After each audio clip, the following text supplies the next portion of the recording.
Bonjour, bienvenue sur Énergie Relaxation. Vous entendez? Tic, tac, tic, tac, tic, tac.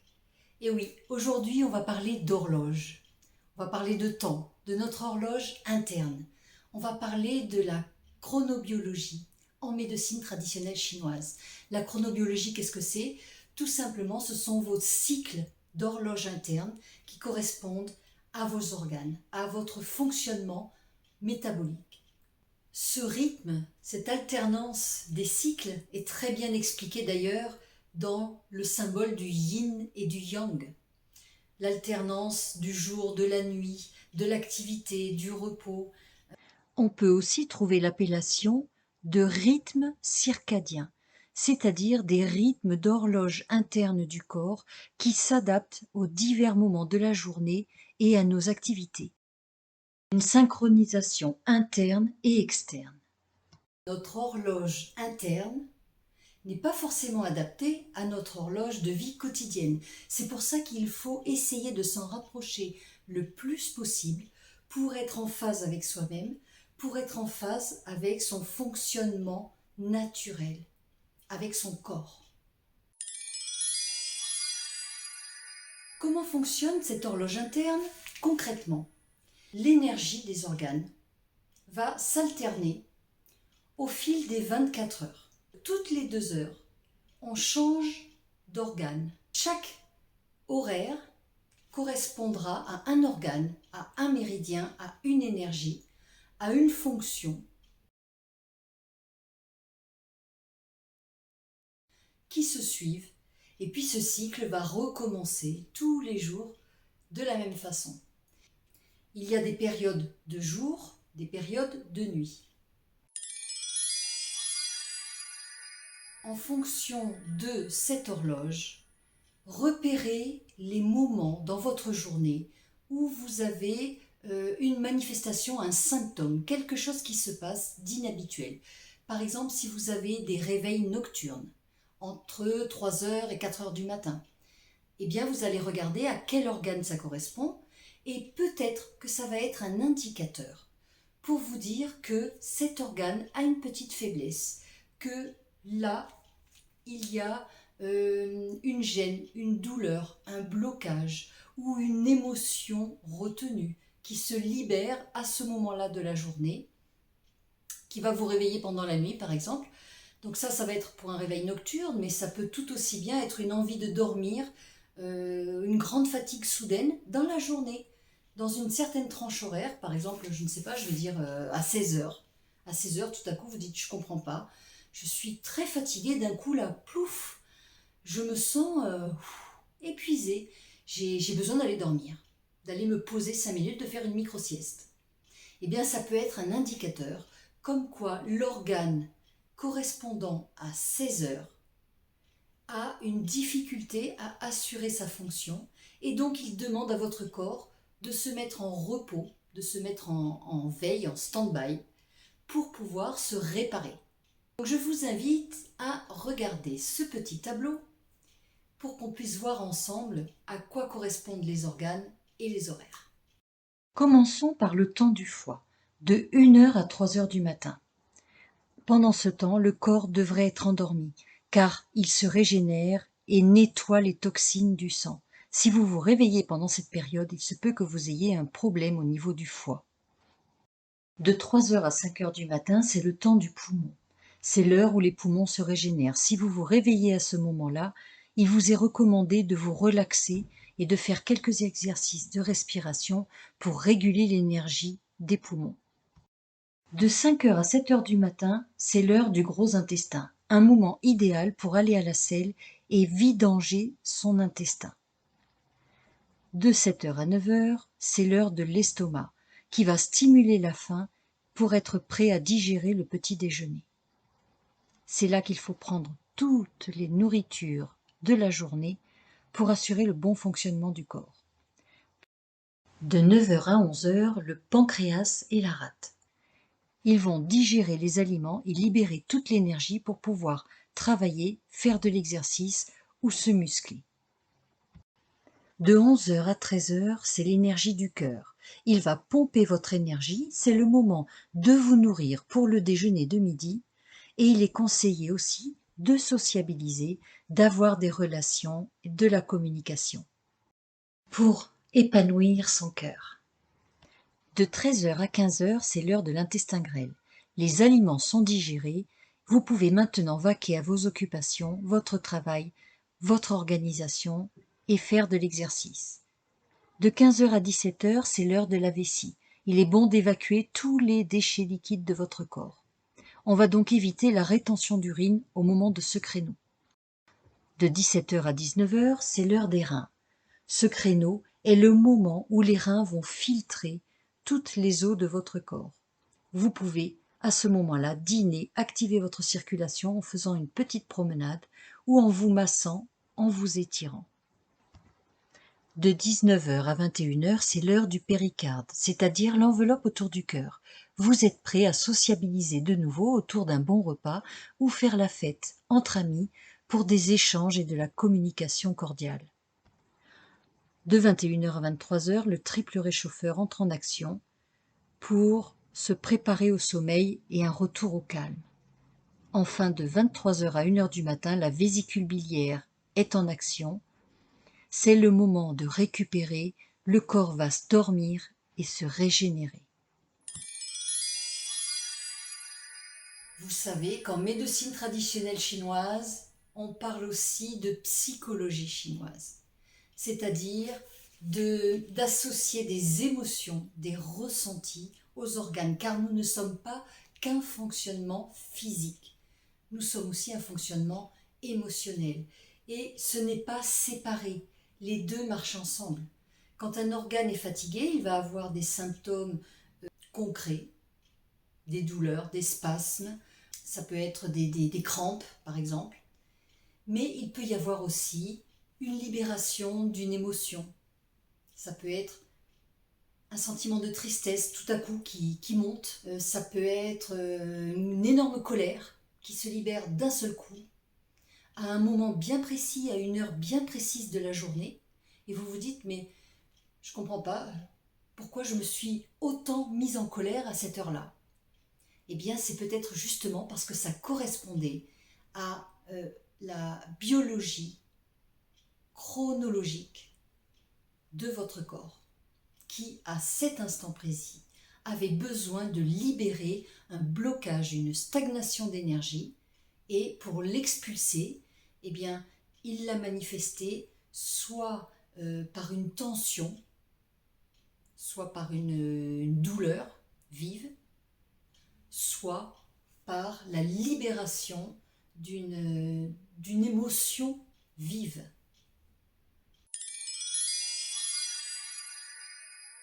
Les dérèglements trop conséquents de notre horloge interne peuvent entraîner des maladies comme la dépression, l'obésité, des maladies cardiovasculaires, des AVC, des maladies auto-immunes, l'infertilité, voire les cancers. Grâce à l'écoute de soi, nous prenons conscience de nos besoins, de nos envies, de tout ce qui nous fait du bien au quotidien et nous pouvons entretenir une chronobiologie équilibrée. Alors que nous dit cette chronobiologie? Elle nous dit de respecter bien sûr son temps de repos, son temps de sommeil. Elle nous dit aussi d'être à l'écoute des petits signaux. Notre corps nous envoie des messages en permanence. Et il faut savoir d'abord les entendre, les repérer, et puis réagir aussi. Hein. Donc, si tout à coup vous sentez que vous avez envie de dormir, eh bien posez-vous, relaxez-vous pendant quelques secondes. Peut-être que votre corps est en train de vous dire « Stop, fais une pause, j'ai quelque chose à réparer ».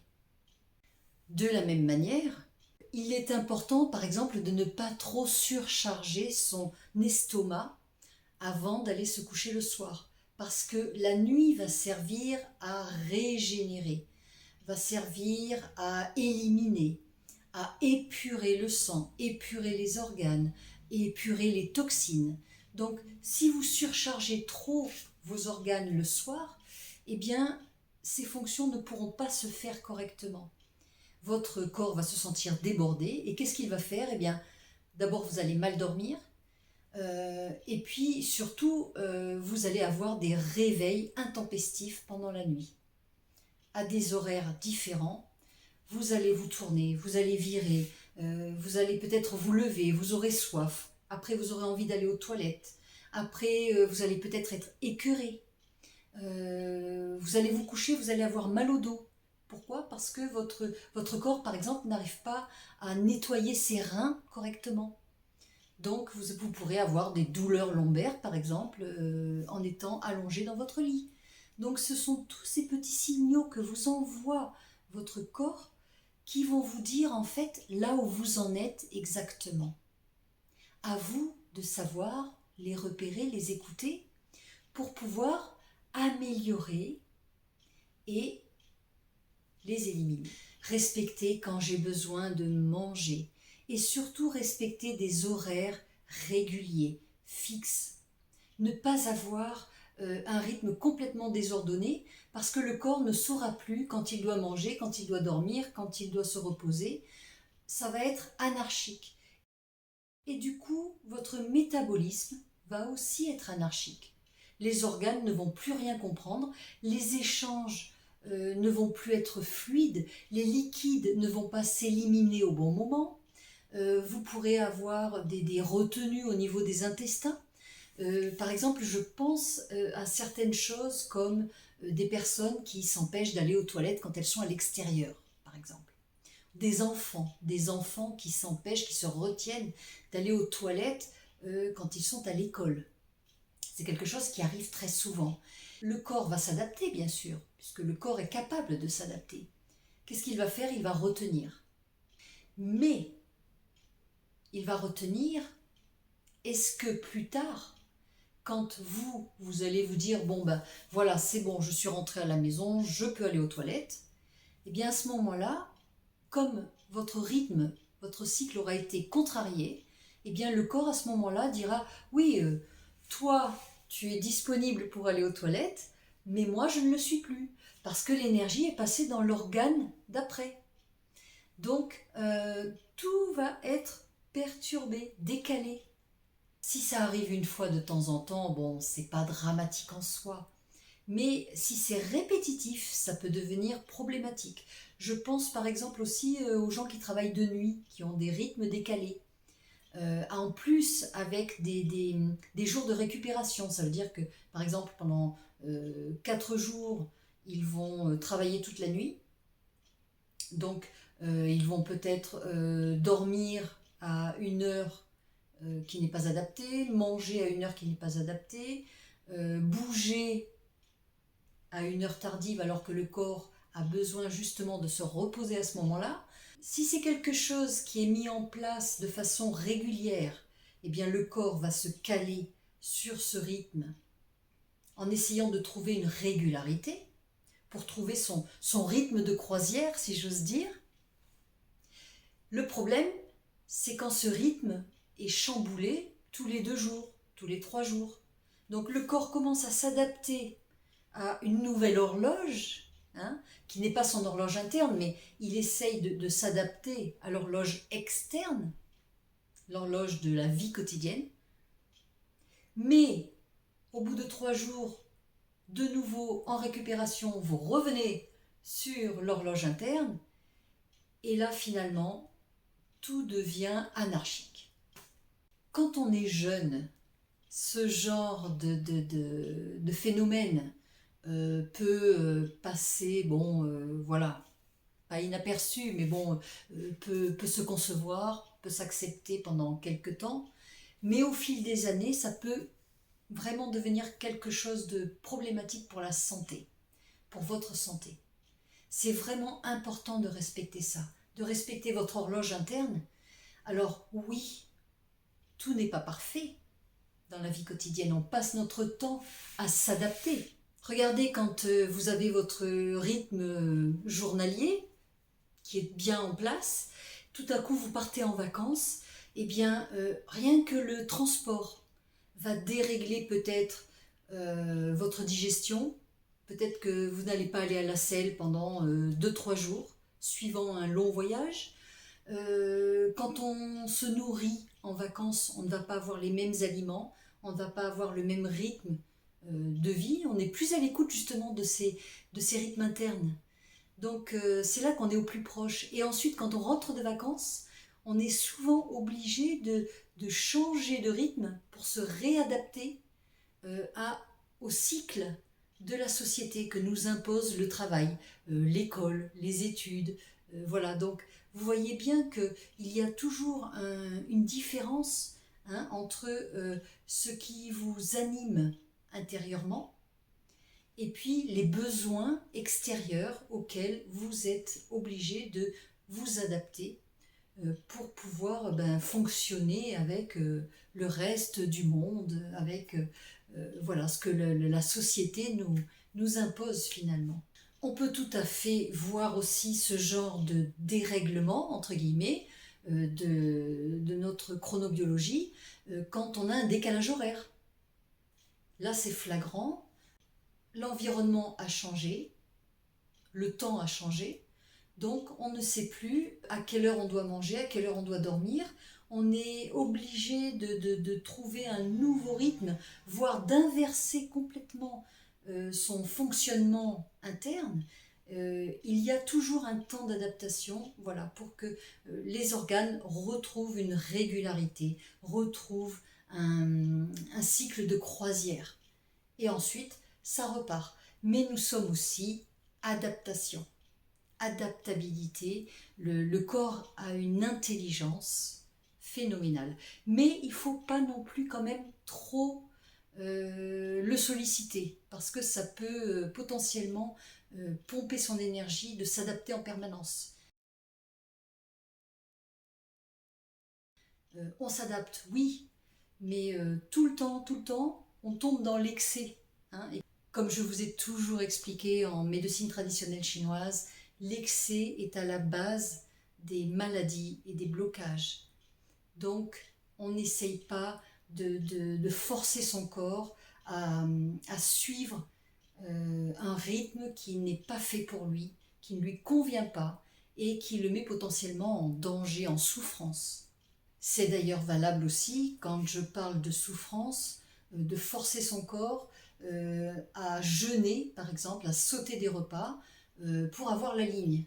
Je trouve que c'est vraiment quelque chose d'assez violent pour le corps parce que il a des besoins, il s'attend à ce que vous lui donniez ce dont il a besoin pour se recharger en énergie et vous ne lui apportez rien. Qu'est-ce qu'il va faire? Il va se dire d'accord, tu me donnes rien à manger, la prochaine fois que tu vas me donner quelque chose, eh bien je vais le stocker encore plus. Comme ça, si tu me refais le coup, cette fois-ci j'aurai des réserves.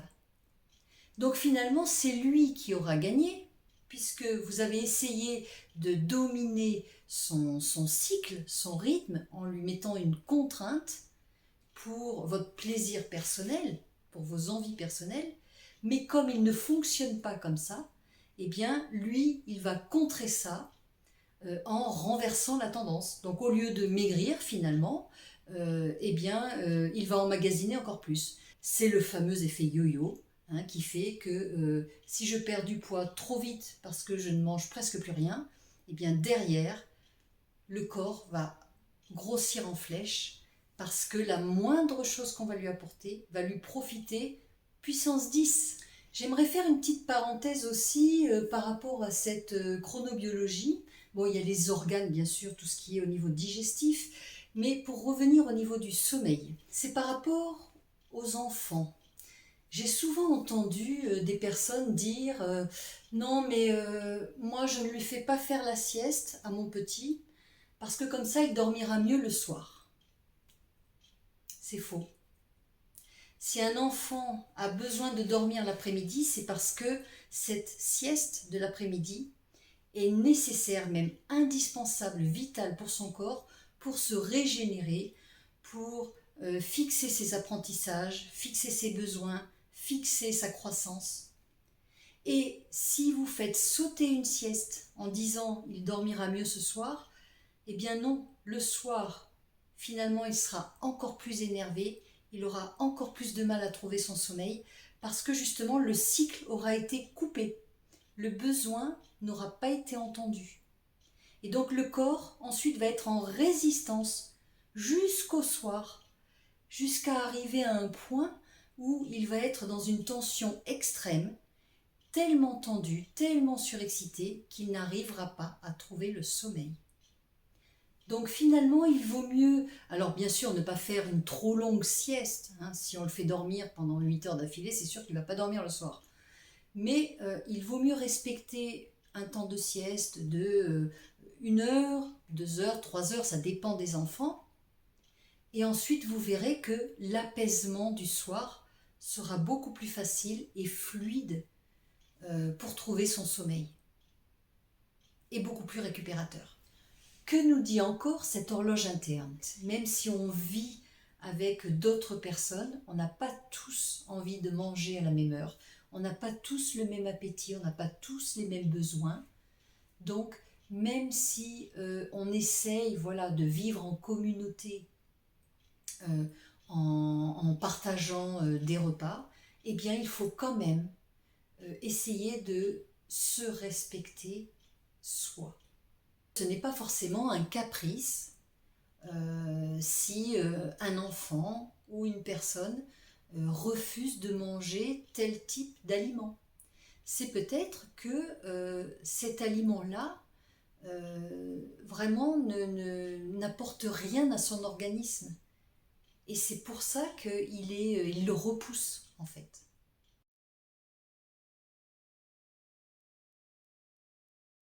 Certains sont plutôt sucrés, d'autres sont plutôt salés. Le sucre est un besoin de l'estomac, de la rate et du pancréas, qui va le métaboliser, tandis que le sel va être plutôt un besoin, une attirance des reins. Peut-être que vos reins ont besoin d'être stimulés par la saveur salée. J'éprouve un besoin de manger tel fruit, une envie. Voilà. Donc d'être vraiment à l'écoute de tout ce qui nous fait envie en se disant si j'en ai envie, c'est que mon corps a un manque et c'est lui qui me le réclame. Voilà, donc ça c'est quelque chose qui peut être intéressant, bien sûr, s'il est suivi d'une façon intelligente, c'est-à-dire sans tomber dans l'extrême vraiment de se couper de tout. Mais c'est une démarche qui peut être vraiment pertinente, de se dire, je ne vais pas forcément manger comme tout le monde, parce que tout le monde se met à table, par exemple, je ne sais pas moi, tout le monde est en train de manger une pizza, voilà. Mais si moi, vraiment, ce jour-là, je n'ai pas envie de manger une pizza, eh bien, je vais manger autre chose. Pourquoi? Parce que si je n'ai pas envie d'un aliment, c'est que mon corps a une aversion envers cet aliment. C'est que peut-être il y a un fonctionnement qui le juge toxique. Je vais donner un autre exemple. Par exemple, moi j'ai une aversion pour l'ail. Voilà, je ne sais pas expliquer, je ne digère pas l'ail, je ne supporte pas l'odeur de l'ail, donc peut-être que c'est dû à l'organe du foie, parce que moi je suis régie par l'énergie du foie en tant que native du printemps, et donc peut-être que c'est dû à l'âge, dû à mon métabolisme actuel, dû à mon foie. Eh bien, l'odeur de l'ail, la présence de l'ail dans un plat va me repousser, va me mettre dans un inconfort. Pour d'autres personnes, ça va être par exemple le vinaigre. Je sais qu'autour de moi, j'ai des personnes qui ne supportent pas l'odeur du vinaigre. Alors peut-être que ce sont des personnes qui sont régies par un autre organe dominant dans leur fonctionnement interne. Et donc, cet organe ne veut pas de quelque chose d'acide, ne veut pas de vinaigre, ne veut pas de citron, par exemple. Certaines personnes vont être attirées par tout ce qui est grillé. Certaines personnes vont être attirées par toutes les saveurs, vous savez, certaines saveurs alimentaires un peu rances, des choses que tout le monde n'arrive pas à manger, mais qu'elles trouvent très très bonnes, parce que ça leur correspond. C'est quelque chose que leur corps peut digérer très très bien, et ça ne va pas forcément convenir à d'autres personnes. Donc ça, ce sont des exemples, mais adaptez-le à votre propre situation. Mais demandez-vous pourquoi est-ce que mon mari, ma femme adore cet aliment-là, alors que moi, je ne peux pas le supporter. C'est peut-être justement parce que vous avez des organes dominants. Alors je rappelle que les organes sont reliés aussi à votre saison de naissance. Nous avons tous une énergie de naissance. Donc les personnes par exemple qui sont natives de l'été ont une énergie du cœur. C'est des personnes qui vont être attirées par certains aliments plutôt que d'autres. Et c'est valable pour toutes les saisons.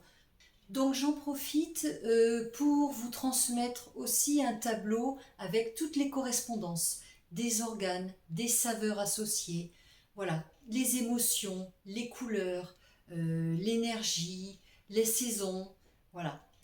Je sais que beaucoup d'entre vous me les ont demandé pour avoir un peu plus d'éclaircissement, donc je vous transmets ça dans la vidéo et vous le retrouverez peut-être aussi dans la description.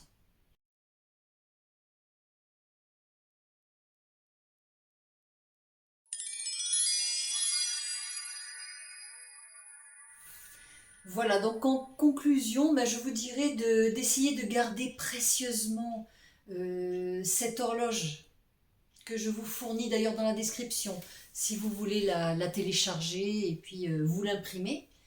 Et puis je vous invite à l'utiliser au quotidien pour essayer de mieux comprendre votre corps, de mieux comprendre vos organes, et puis de prendre en charge vraiment votre santé, votre rythme naturel. En complément, si vous avez envie d'en savoir un petit peu plus, parce que c'est un sujet qui est vraiment passionnant, je vous mets aussi en description des liens vers des ouvrages, des livres très bien faits sur ce sujet, et notamment aussi un livre qui explique très bien comment les animaux ont aussi leur chronobiologie. Nous les humains, mais aussi les animaux. Peut-être que ce serait intéressant de savoir à quelle heure est-ce que mon chat doit vider son intestin, à quelle heure est-ce que mon chien a besoin de libérer sa vessie, pourquoi est-ce que mon chat dort toute la journée, pourquoi est-ce qu'il bouge la nuit. Donc voilà, c'est quelque chose de passionnant. Hein, ça peut être très intéressant justement d'aller chercher un petit peu comme ça les informations et mieux se comprendre. Mieux se comprendre, mieux se connaître pour mieux prendre soin de soi. Voilà, je vous souhaite une très belle journée, une très bonne semaine et puis prenez soin de vous.